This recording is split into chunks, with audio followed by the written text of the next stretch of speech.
Being able to understand these levels and then training the techniques that's appropriate for that level is crucial. That's the secret sauce in order to getting better at jiu-jitsu faster, is being more efficient with your mat time. How's it going, everybody? Welcome back to another video on this channel. Just for some of you guys that are newer to this channel, we've had a lot of new subscribers. I greatly appreciate you guys. If you're one of these newer people and you haven't liked and subscribed yet, please do that below. I also know that majority of the people that view these videos are not subscribed, so make sure you guys also subscribe too. Help me out in this crazy YouTube world. Anyone can give you pretty general jiu-jitsu advice. Just train harder, just train more frequently, just train with other people who are better than you. Often this advice is helpful, but it doesn't really make an immediate impact on your jiu-jitsu right away. You know what does? Learning how to use your different training partners and your different training tools that you have that are staring you right in the face, and learning how to use them better and more effectively. First, I want to talk about why are we focusing on this as a tool in order to improve your jiu-jitsu. You have several different tools that you guys could use. You could use video resources, you could use drilling, you could use solo movements. Those are all very valid things to improve your jiu-jitsu, but your training partner, specifically when sparring and rolling, is super crucial in order for you guys to start accelerating your jiu-jitsu quicker and faster. This is something that I wish I would have learned at a much earlier belt. I've been a black belt now for over 4 years, and I didn't start realizing I was doing this until I even became a black belt. And now when I coach my students either in person or online, this is one of the most powerful things I can teach them. And as soon as they start applying it and they start understanding the concepts, they see their jiu-jitsu just start to skyrocket and everything seems to fall in place much, much easier. At the end of the day, it doesn't matter if you're doing competition, if you're just training for fun. That's how you're going to determine if your techniques are proficient enough and how they're going to improve more. Just like lifting weights, you can lift light weights for a little bit of time, but eventually once your muscles become built up and you have endurance, then you need to start increasing the weight and start increasing the load to get to that next level. Jiu-jitsu is no different, but eventually you have to stick your head in there and you're gonna have to test it against resistance. You're gonna have to test it against people who are trying to stop it. This is where most students, I think, make a very crucial mistake, and a lot of times it's not their fault. They were never taught how to use the different training partners at their disposal. So I'm gonna help you guys out today. I broke out the nifty-gifty whiteboard because I feel like that's the easiest way to explain this and I can get the most clear about it. First, we're gonna start off by looking at the different training levels, is what I call it, or the different resistance levels that you have in your gym. So we have 3 different training levels, right? We have level 1, level 2, and level 3. Now, some of you guys might say, well, Chase, I already do this by looking at people's belt rank. That's fine, and that's an okay metric, but I'm gonna explain why I don't really like to just use that as the only metric. Being able to understand these levels and then training the techniques that's appropriate for that level is crucial. That's the secret sauce in order to getting better at jiu-jitsu faster, is being more efficient with your mat time, especially if you're not a tournament person, if you're not training 7 days a week. That general advice that I said earlier doesn't help you. So you need to start implementing things like this. First off, level 1. Level 1 is gonna be people or students that you control 90% of the outcome. So they are less skilled than you, if you want to think about it like that. So these are students that you can control majority of the exchanges of what happens. You can get on top, you can take them down, you can put them in danger, you're in control. Level 2, what we call 50-50 or equal. So these are the students that are almost your skill level, very back and forth exchanges. Sometimes you get the best of them, sometimes they get the best of you. Regardless, it's 50-50. You're relatively similar. And then level 3 is going to be 90% the other way. They are greater skilled than you are, right? So if we were using math terms here, we could use less than, equal to, or greater than. So these are the 3 different levels, very similar to like a video game. I like using this. I think it's more of an accurate depiction because of this reason coming up here. So just remember this, level 1, 2, and 3. I'm gonna erase this so we can. So if you guys are liking some of the stuff that I'm bringing down right here, make sure you check out the video down below. I have a free 45-minute training that I go into way more detail about this stuff that you guys have been seeing right now. So if you like it, make sure you check it out, do it down below. Like I said, when I coach students and teach them this and I get them to start identifying which of their training partners are what level, it's super important that you factor in these 3 things. So this is my formula for this. We have their skill level, we have their size, and then we have their age.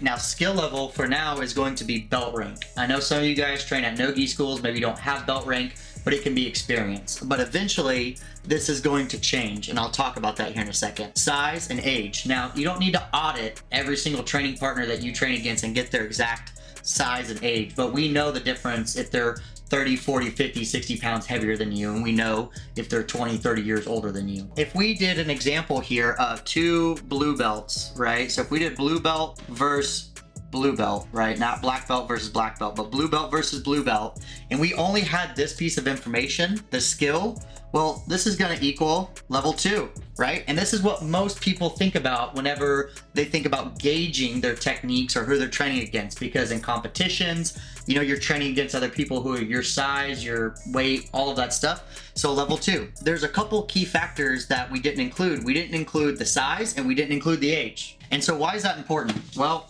let me erase this.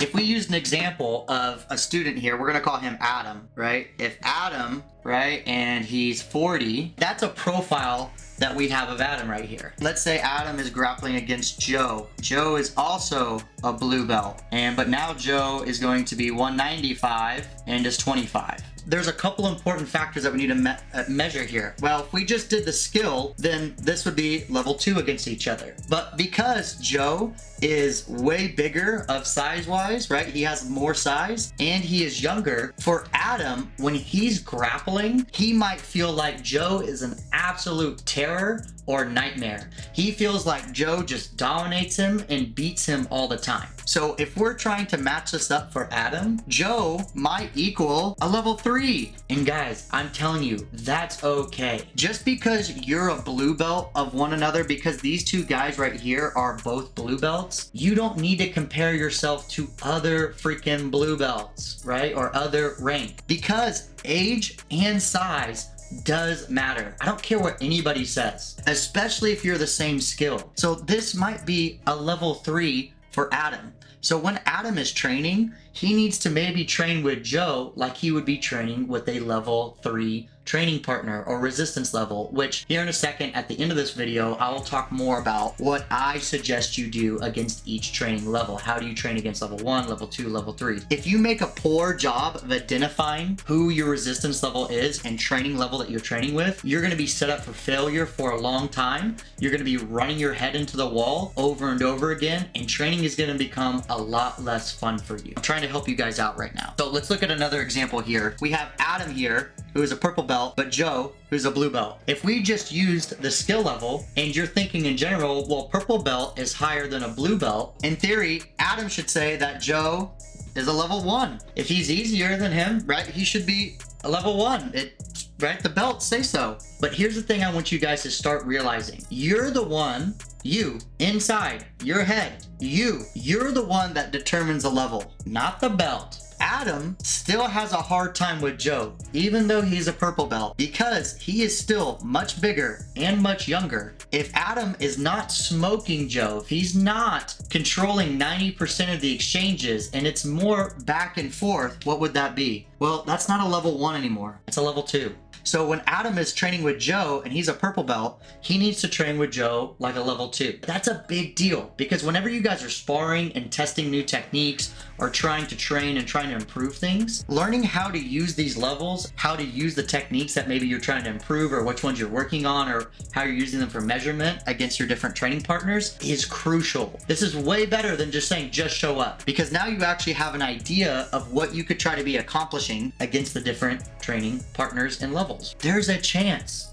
okay? If we change this up a little bit more, let's say he is 225 and he's 25. Let's say this is even more exaggerated. Adam's a purple belt, still 135, still 40. Now Joe is a blue belt and he's 225 and 25. For Adam, it might be a level 3. Oh my goodness, how could that be? We don't know much about Joe. Joe might be a D1 wrestler, right? He might be naturally gifted, naturally athletic. Also outweighs Adam by almost 100 pounds. I see this all the time in gyms. When I answer questions on YouTube and stuff like that, and people have emailed me, this is one of the biggest things that I teach. Once they can understand this and they explain it, it makes everything like rise. Their expectation level is different. They feel not as bad if they're getting smoked by the other blue belt. Because he's so much bigger, there's a chance Joe might be smoking Adam. It just might be. He might be controlling 90% of the exchanges. So Adam needs to train with Joe like he's training with a level 3. Things are not equal in jiu-jitsu. We don't want to use the belt as a determining only factor for making sure our training partners. And guys, that's so important. What happens is that whenever you're determining if you're improving your jiu-jitsu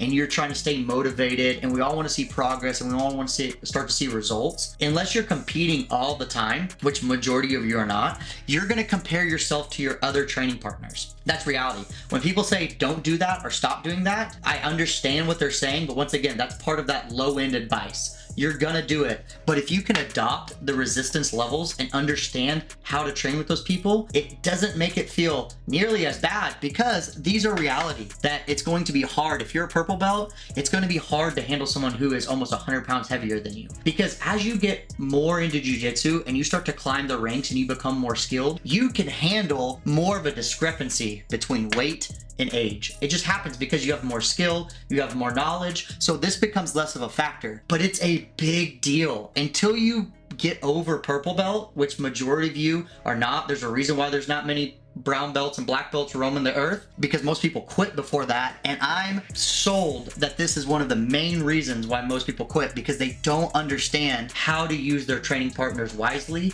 and effectively. They don't have the right expectation and they don't know how to use this. How can we use each of these training levels appropriately? Okay, so now let's look at our different training levels and how I recommend. Now I go into a lot more detail of how to do this inside of my program and if I see them in person, but I'll give you guys the basics and the simple way to do it right now. When we have level 1, what you want to focus on the most is being offensive, controlling, and trying new techniques, right? So we want offense, you want new, and control, right? So when you're facing level 1, you want to be more offensive. This is a great time to work new techniques, and you want to work on your control and domination. Level 2, you want to test technique proficiency. Let's say you've been working one of these newer techniques over here on this level 1. You're doing it pretty good. You're hitting it on level 1s. Well, now you come down here and you try it against a level 2. If you're able to hit it on a level 2, that's a pretty good sign that this technique is ready to go. This is also, level 2s are really good to help you identify maybe what you need to work on. If a level 2 is consistently passing your guard with a certain pass or sweeping you with a certain move, that's a good idea that that needs to be something you can work on. And you can do that against level 1s, right? So level 2 is testing proficiency.